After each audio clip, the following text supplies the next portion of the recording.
As a new teacher, you don't have previous years of experience or lesson plans to fall back on.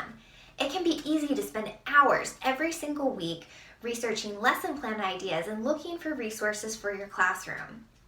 So how do you cut down on planning time when you're a new teacher? Hi, I'm Megan Vestal from Vestal's 21st Century Classroom. Stay tuned because I've got the answer for you.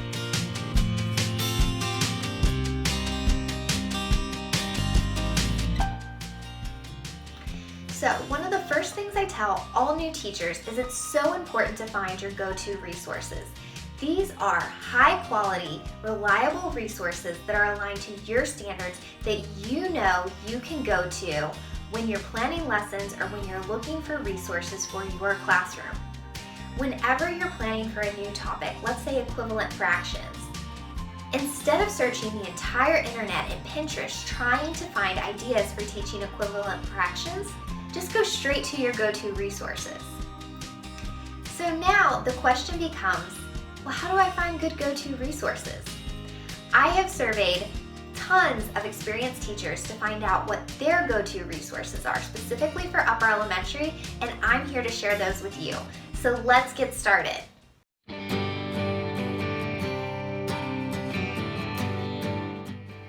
When it comes to creating assessments, your go-to resource needs to be Kahoot. Kahoot is a great free tool for teachers. You go on there, you create an account, and then you can create all kinds of assessments aligned to the content that you are teaching. You can do the quizzes as a class using a smartboard, or you can have students complete the quizzes individually at centers using a laptop or an iPad. The great thing is, students love participating on Kahoot. A lot of times they don't even feel like they're learning, it just feels like they're playing a game. So that should be your go-to resource for creating assessments. Next up, your go-to resource for math needs to be Prodigy. Now, Prodigy is not one that I personally have used, but when I was surveying teachers, upper elementary teachers, the one I kept hearing for math was Prodigy. I looked this up and it looks amazing. Prodigy is once again a free resource for teachers, and students go on it to play all sorts of games that reinforce the math skills that you're teaching.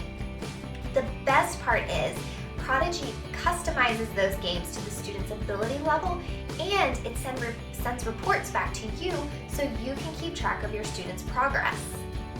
Now, I've just given you your go-to resource for math. Now let's talk about your go-to resource for language arts. Your go-to resource for language arts needs to be NewsELA. Now, when I surveyed teachers, I put out a post on Instagram, on tons of teacher Facebook groups, and I said, what are your go-to resources? The number one response that I got was NewsELA. NewsELA is an amazing resource for nonfiction passages. By going to NewsELA, you can find a very wide variety of current event articles that are aligned to students' reading levels.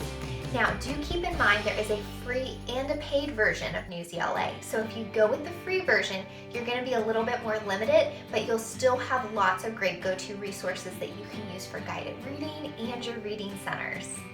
Next up, let's talk lesson planning. Where do you go when you're planning your lesson and you just need some really great activities to use? Maybe it's center activities. Maybe you don't even want to plan your lesson plans. You want to have somebody else do it for you. Teachers universally agree that Teachers Pay Teachers is an awesome resource when you're planning your lessons. On Teachers Pay Teachers, everything is created by teachers. Now, do keep in mind that when you are on Teachers Pay Teachers, some sellers create higher quality resources than others, so make sure you take the time to review the product descriptions and look at the product images or videos before you make a purchase. I recommend you find a handful of sellers on Teachers Pay Teachers that make resources aligned to your grade level and standards, and you just go straight to them all the time. You can click the star on their page to follow them, and you'll get notifications when they're having sales or when they post new resources to their stores. Now, let's say you need something for your classroom, but your school can't afford to purchase it for you. Maybe you need books for a novel study. Maybe you want iPads for centers. There are so many things that we as teachers need for our classroom, and the funding is limited. So, your go-to resource for that needs to be DonorsChoose. DonorsChoose is the most incredible resource for teachers. I have gotten so many things for my classroom. On DonorsChoose, you go on and you post a request of something that you need for your classroom.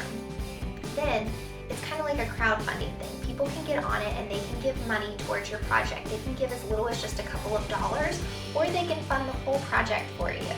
This is a really great way to go if your school is limited on funding.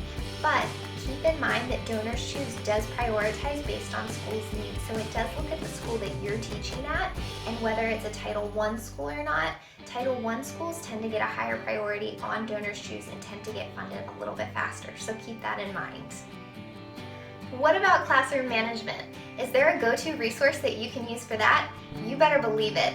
One of my favorite online resources for teachers is ClassDojo. ClassDojo is an amazing way to track student behavior, document student behavior, and communicate with parents.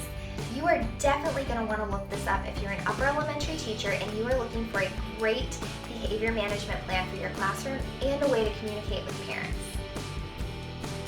Last but certainly not least, I want to talk about a resource that all teachers need to know about, and that's Google Apps, whether it's Google Classroom, Google Slides, Google Forums. Get to know Google. Google offers so many great resources for teachers, whether it's documents for collaborating, interactive PowerPoint presentations for students, or creating self-grading assessments. Using Google Classroom also cuts down on time for you, as you can just send students their assignments digitally. I highly recommend that you get to know Google Classroom and Google Apps this year. So those are the go-to resources that I recommend to every new teacher. I hope that these resources help save you precious planning time throughout the school year. And if you've already established your go-to resources, I want to know what they are. Leave a comment below telling me what you're already using. And if you're looking for more great resources for new teachers, make sure to download my New Teacher Survival Guide. You can find the link in the product description. I'm Megan Vestal, and I'll see you real soon.